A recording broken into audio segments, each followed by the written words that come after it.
유튜브 채널 가장 많이 본 뉴스, 구독, 좋아요, 알림 설정, 댓글은 저에게 큰 힘이 됩니다.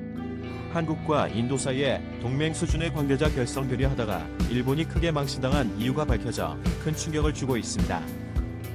미중 간 패권 갈등의 양상이 제3차 세계대전으로 번질 수 있다는 주장이 나오고 있습니다. 미국과 일본, 인도, 호주를 중심으로 한 쿼드 동맹체가 결성되어 중국의 패권 확장 전략을 차단하고자 하는 상황 속에서 우리 대한민국의 역할이 매우 중요해지고 있는 상황인 것인데요.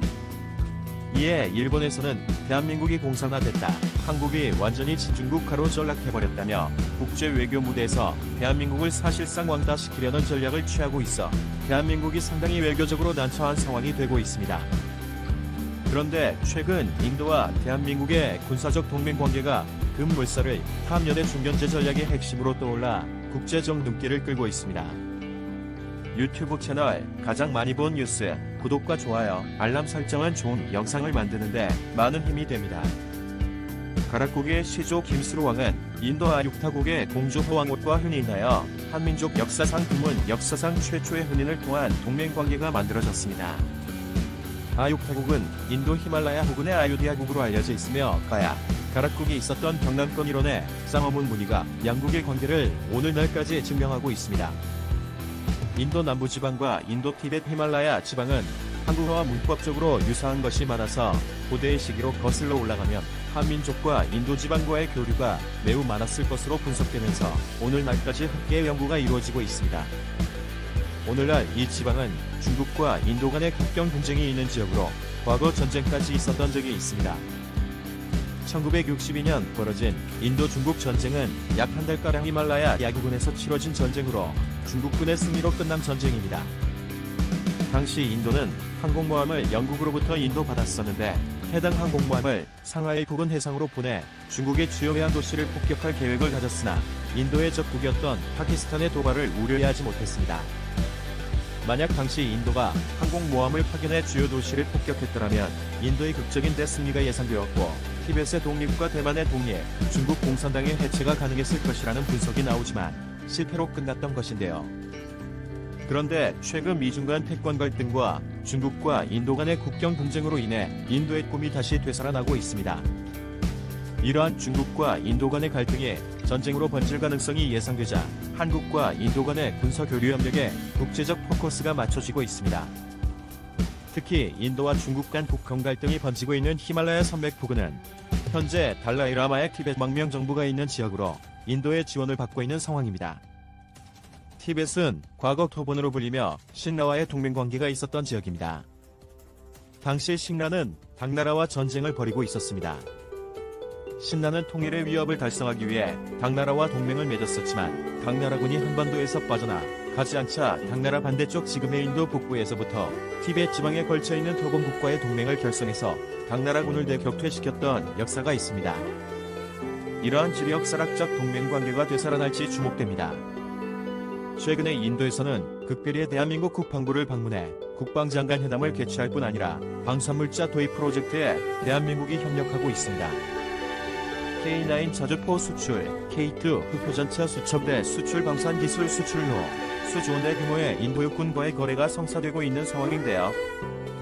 놀랍게도 이러한 방산물자 생산 기지가 과거 가야 왕국의 문명이 꽃피웠던 경남 창원에서 생산돼서 과거 아육타국과 가락국과의 동맹관계가 다시금 복원되는 것인지 주목되고 있습니다. 이에 대해서 중국에서는 큰 위협감을 느끼고 있습니다. 실제 인도와 파키스탄 사이에 포격전이 발생하면서 파키스탄이 보유한 중국제 자주포를 한국의 K9 자주포가 박살내버린 사건이 발생하자 중국에서는 인도의 한국산 방산물자 수입에 대해 위협감을 느끼며 집중 보도를 하고 있는 상황입니다. 인도가 K9 자주포를 처음 수입했을 때에는 겨우 10문 정도만 수입을 했었는데요. 당시 중국 언론에서는 연평도 포격 당시 K9 자주포가 제9시를 하지 못했다며 조롱하면서 인도와 파키스탄 간의 전쟁에서도 한국산 K9 자주포를 우습게 박살내버릴 것이라며 크게 비웃었던 적이 있습니다. 그러나 실제 인도와 파키스탄 사이에서 포격전이 발생했고 파키스탄의 36문의 중국산 자주포와 수백 개의 M109 자주포를 단 10대의 K9 자주포가 모조리 박살내버리자 중국 언론에서는 대패닉 상황에 봉착했던 사건이 있었습니다.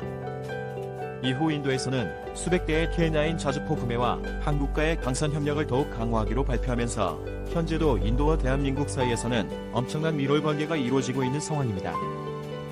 현재 일본에서는 대한민국을 친중국가이자 공산화에 앞장서고 있는 국가라고 미국 등 서방사회의 여론전을 펼치고 있습니다. 하지만 실제 인도와 중국 간의 국경 갈등의 현장과 대표적 친중국가 파키스탄 사이에서의 전쟁에서 대한민국의 방산물자와 방위협력이 이루어지면서 대한민국의 가치가 급격하게 부상하고 있는 상황입니다. 특히 인도는 영연방 국가로서 영국과 매우 긴밀한 관계를 맺고 있습니다.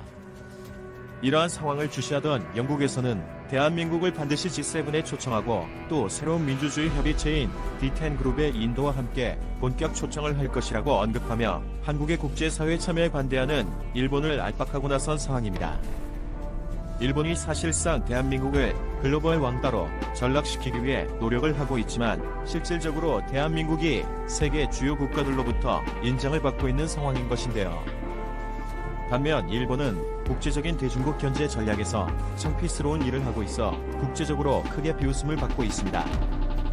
현재 일본은 미국, 일본, 호주, 인도를 참여시키는 쿼드 동맹체의 핵심 멤버로 활동 중이며 스스로 제2의 영일동맹을 주장하며 반중국 연대의 핵심 국가로서 영국과 같은 글로벌 핵심 국가로부터 인정을 받고 있다는 주장을 스스로 하고 있습니다. 그 중에 일본에서 주도적으로 진행하는 작업은 해군력 증강 사업인데요.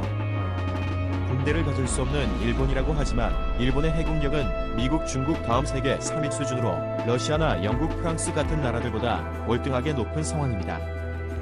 특히 일본은 지난 제2차 세계대전 미국과 1대1로 싸우던 향수를 떠올리며 아직까지도 제2차 세계대전에 사용한 오길 승천기 깃발을 일본 해상 자위대의 깃발로 사용하고 있을 정도인데요. 그런데 최근 일본에서 주도적으로 건조한 최신형 잠수함이 외국 선적의 화물선과 부딪히면서 국제적으로 망신을 당한 사건이 발생했습니다. 동중국해의 중국 해군을 감시하기 위해 투입을 준비하던 소련이 수면 위로 떠오르던 중 지나가던 홍콩 선적의 상선과 충돌하는 사건이 발생한 것인데요. 이때 통신 장비가 목통이 돼버리는 바람에 한 자위 대원이 사고가 일어난 지 3시간 만에 자신의 개인 휴대전화로 신고해서 구조 요청을 하는 사건이 있었습니다.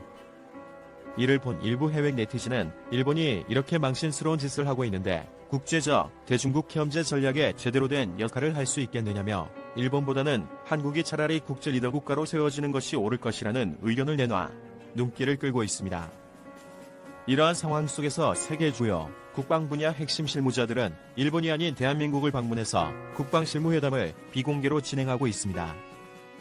영국에서는 퀸 엘리자베스급 항공모함 건조를 대한민국과 함께 진행하고 미국에서는 일본에서 금지된 핵 잠수함 개발을 또 인도와 호주에서는 K2 전차 K9, 자주포 등 각종 첨단 방사물자 도입에 관한 사업을 대한민국과 함께 진행 중인 상황인데요. 이를 두고 표면상으로는 일본이 국제에서 리더 역할을 한다고 하지만 실질적으로 대한민국이 리더의 역할을 하고 있다는 분석을 내놓고 있습니다. 시청해주셔서 감사합니다. 이 동영상은 유튜브 채널 가장 많이 본 뉴스에서 제작하여 게시한다. 구독과 좋아요, 알람 설정은 좋은 영상을 만드는데 많은 힘이 됩니다.